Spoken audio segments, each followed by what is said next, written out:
I accept the nomination. I, Akeem Olufemi Gbajabiamila.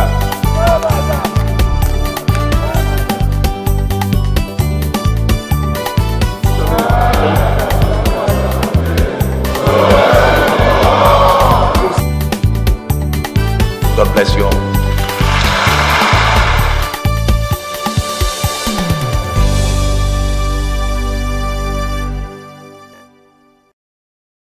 Welcome to another fresh package of House Ticket, as we educate you on the workings of the House of Representatives, Federal Republic of Nigeria. Our past reviews of the 9th House activities took us through the important strides and innovations, as well as the unique interventions of the House on national matters since its inception in 2019, just as interventions were made during the coronavirus pandemic in the year 2020. More of the review on this package features some other navigations of the 9th House of Representatives in the year 2020 on policy reforms and stakeholders' engagements, and in doing so, bring you up to speed on the journey so far of the 9th House on bills passed amongst other motions and legislations. These are more on the program right after this break. Please stay tuned. If we set our minds right, embrace each other in love and brotherhood, we will come through these troubling times. We will survive, we will recover, and then we will thrive. One nation under God, free, peaceful, and prosperous.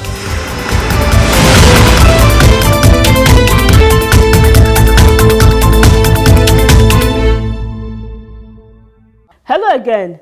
As we start off the program, we'll begin with the various interventions of the 9th House under the leadership of Speaker Femi Gbajabiamila, as the lawmakers stood up to the call to nation building through bills, motions, and other legislative interventions that saw far-reaching resolutions as well as results achieved.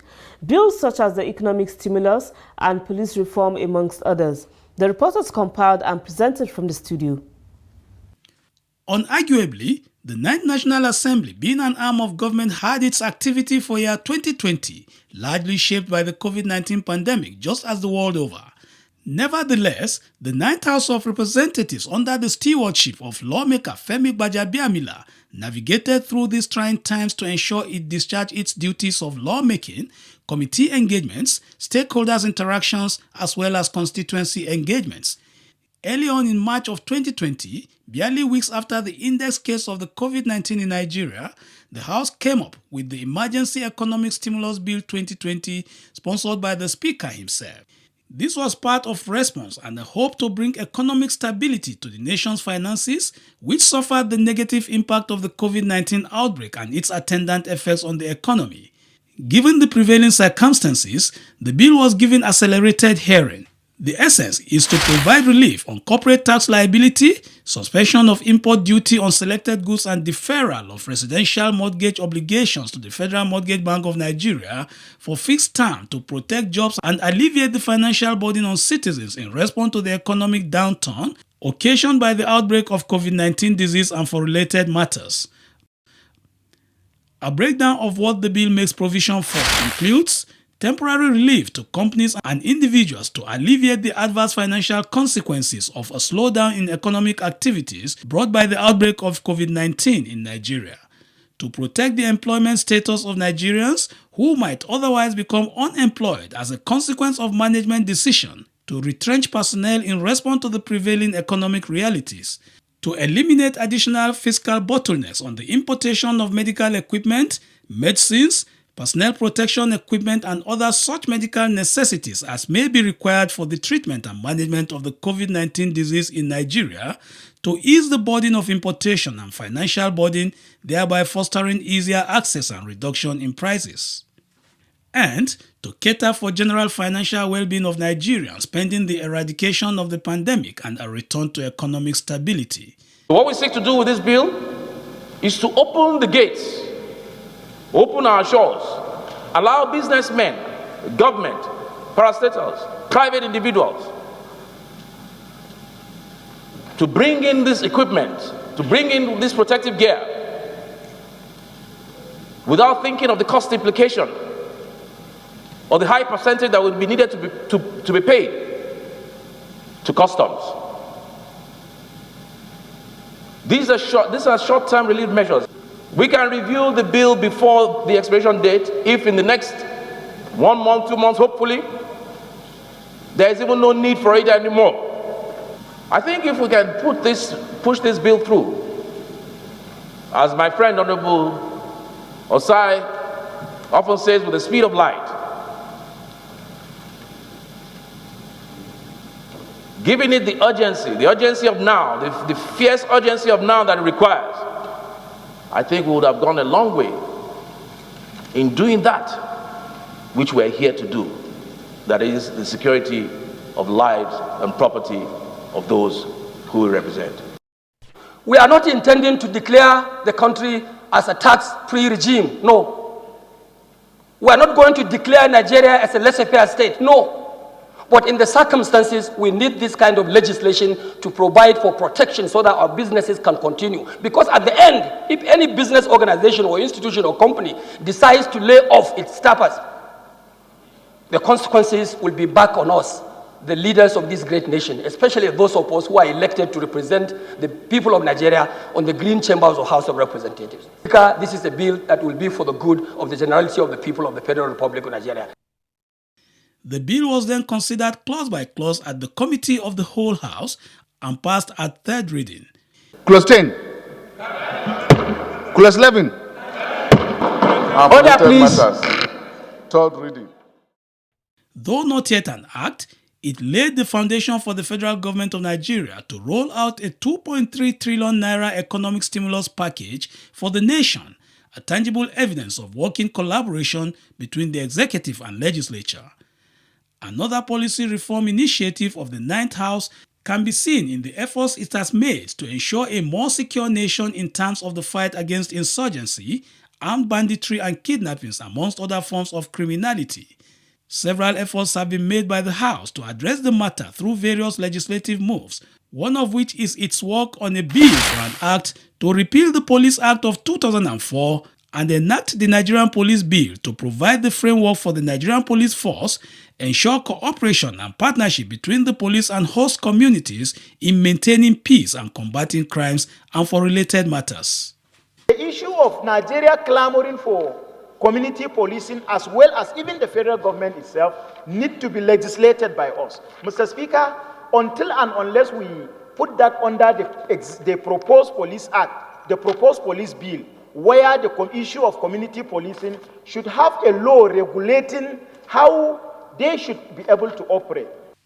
Still along the lines of reforming the police, the House has held various engagements with stakeholders on repositioning the Nigerian police for enhanced service delivery. Whilst there may be some inconvenient truths and some hard questions to be asked, and the police may be on the receiving end of this public hearing, I want the police to understand that they will be the eventual beneficiary of this public hearing.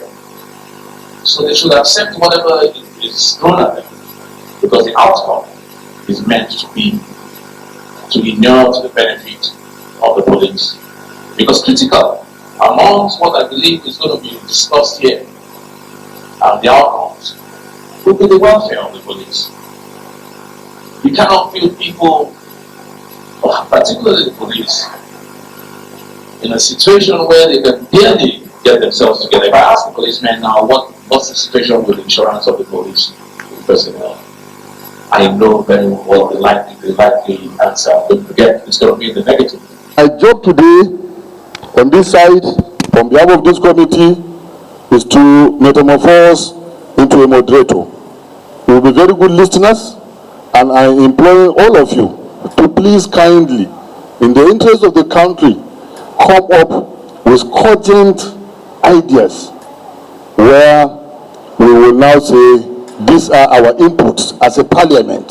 We can now suggest to the executives that this is what we think, if done, we will have our police correct. The Nigerian police force has over the years been faced with inadequate funding to meet the challenges of the organization, such as the state-of-the-art crime-fighting equipment and gadgets, as well as logistics for aerial surveillance and the ground patrols, training of personnel, human capacity development for effective policy formulation, coordination, supervision, monitoring, and evaluation. The Administration of Criminal Justice Act came into play in 2015. So much is expected of the police. Ask around how many policemen have been trained on what is expected of them. When people come to them in the police station, they will tell you they don't know. Or they know that there is a law existing as Administration of Criminal Justice Act. It has been domesticated by so many states. It is the same thing. Go there for yourself and ask questions, you will see. So the starting point is to see how these people who are down there are trained yearly. Ask them, the police themselves, when last they organize special training apart from promotion exams to see that the junior officers or the junior cadre are trained. So that is the starting point. We must be able to start from the scratch. Let them know what is expected. These engagements continued up till the end of the year 2020, as there are more talks by the legislature on the need to address personnel issues in the police force, effective insurance policies, loss of faith in the police, and the lack of comfortable relationship between the people and security personnel in Nigeria. The dialogue further intensified by the end of the year, more so with the worrisome cases of harassment of young people by the police. During the NSAS protest against police brutality on Nigerians, the House through the Speaker was vocal on the need to nip in the bud the root causes of these problems. Stakeholders such as the Nigerian Bar Association and the National Human Rights Commission partnered with the House to come up with yet another bill. This time, it was titled the Police Service Commission Reform Bill 2020. The bill has undergone public hearing and returned to the Committee on Police Affairs for further legislative work. The Speaker has also promised that the Ninth House will ensure victims of police brutality across the country are compensated in the 2021 budget.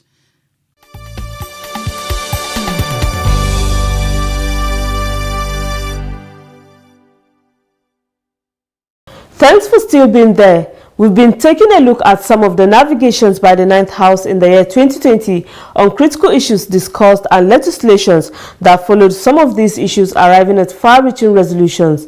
All of this amidst the outbreak of the novel coronavirus. Speaking further on these strides through the year 2020, the House was able to come up with the e-Parliament system following the global trend of going digital, which has been occasioned by the coronavirus. It is now. Most of the things are done manually, except for the video recordings, and the audio and video recordings. We also have staff who manually, ordinarily under e-Parliament, we just speak to the system and then we get a document printed out. We just instruct that, then the document will come, the voice and proceedings will come out of the system. You need to be physically present to present bills. You can just submit your bills online. We process them. Then members will get copies of all bills and motions online. They will read them.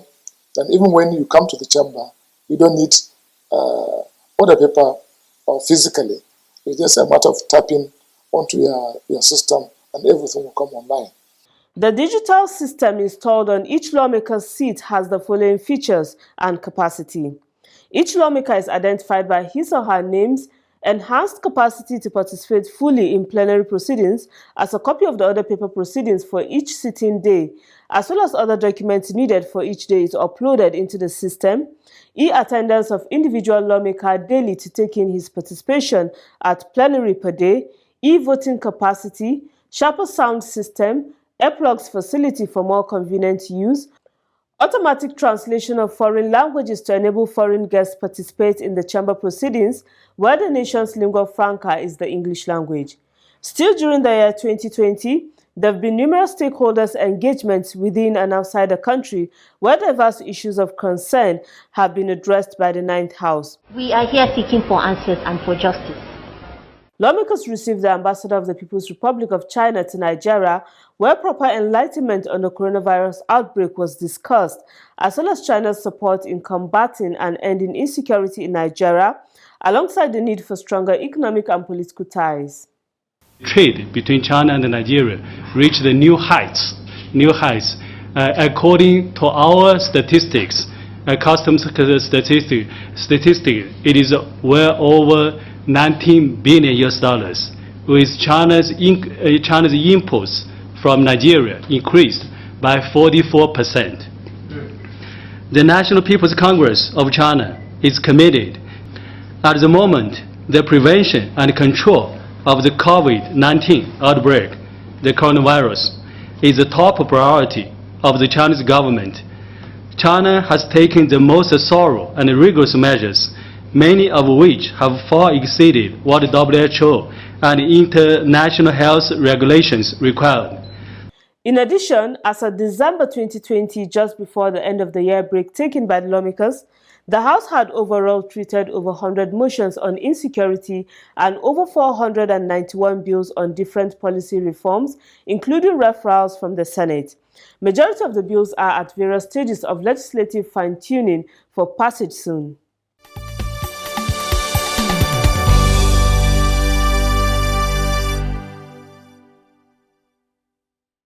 Coming up next on our constituency segment, all roads will lead us to Kontagora, Wushishi, Mariga and Mashegu Federal Constituency of Niger State for a colorful event where honor was given to the representative there by the royal fathers.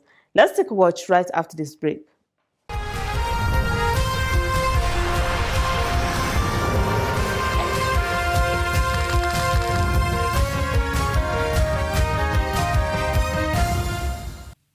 A glamour-filled gala night there, which preceded the coronation ceremony of royalty to lawmaker Abdullahi Idris Garba, fondly called Maisola by his people.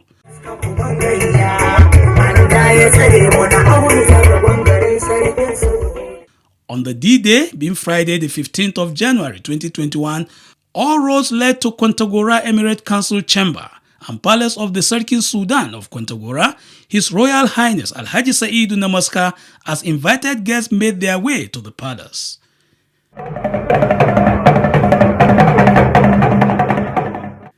The Speaker of the House of Representatives, among royal fathers, friends and well-wishers attended the august ceremony.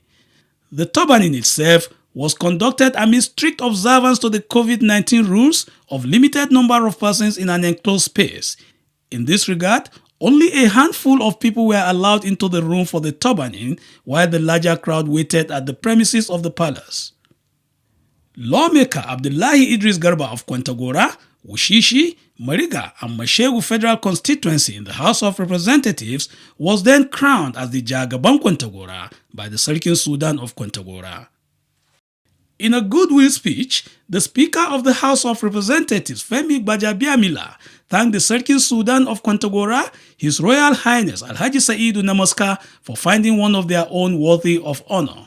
Even though many may think it's for Abdullahi, it is actually for the House of Representatives. Because by honoring Abdullahi, you have honored me. The reason why I say so is not far-fetched. I say so because you have honored a very distinguished, a worthy ally, a dependable representative. I really want to honestly, Your Royal Highness, thank you and congratulate you and the people of this emirate, Kontagora. I congratulate you because of, I know you will do even more. After the turbaning, the newly crowned Jagaban Kontagora, amidst a colorful procession, rode on a horseback to his home at Kontagora. His colleagues in the 9th House of Representatives extolled his hard work for his people through the National Assembly, just as they assured the constituents and traditional fathers of Kontagora Emirate Council that the title Jagaban Kontagora is one well earned by their son and representative, and he will not disappoint his people. That means a lot to his people here. An indication of his commitment to his people over the years. And we're here from Abuja to celebrate with him and share in the joy of the day. This shows that Honorable Abdullahi, the Jagaban Kontagora, has been doing a lot for his people, and we want to urge him to continue what he has been doing, and in fact to do even more, so that the people will continue to benefit, inshallah. Thank you. On their part, his constituents were full of praises for his effective representation of them at the House of Representatives, and at the same time were full of joy at the coronation.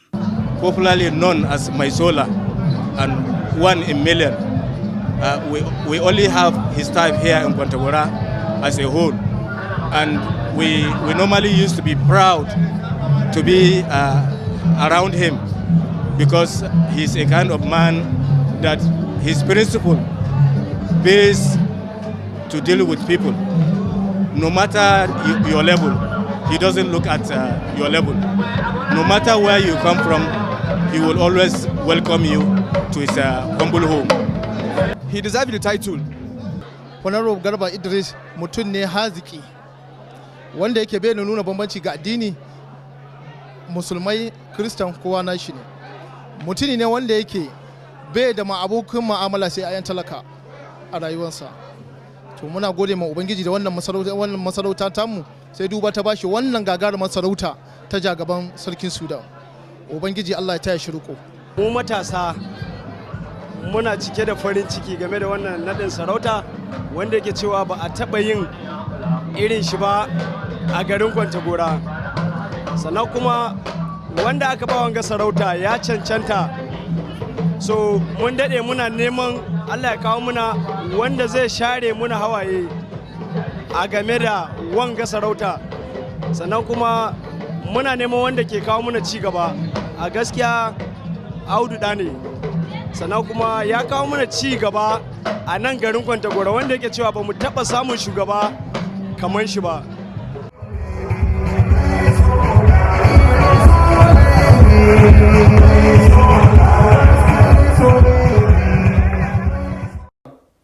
Many thanks for being a part of the program as always. Let us meet again on this station for more on House Ticket as we bring you educative stories from the House of Representatives, Federal Republic of Nigeria.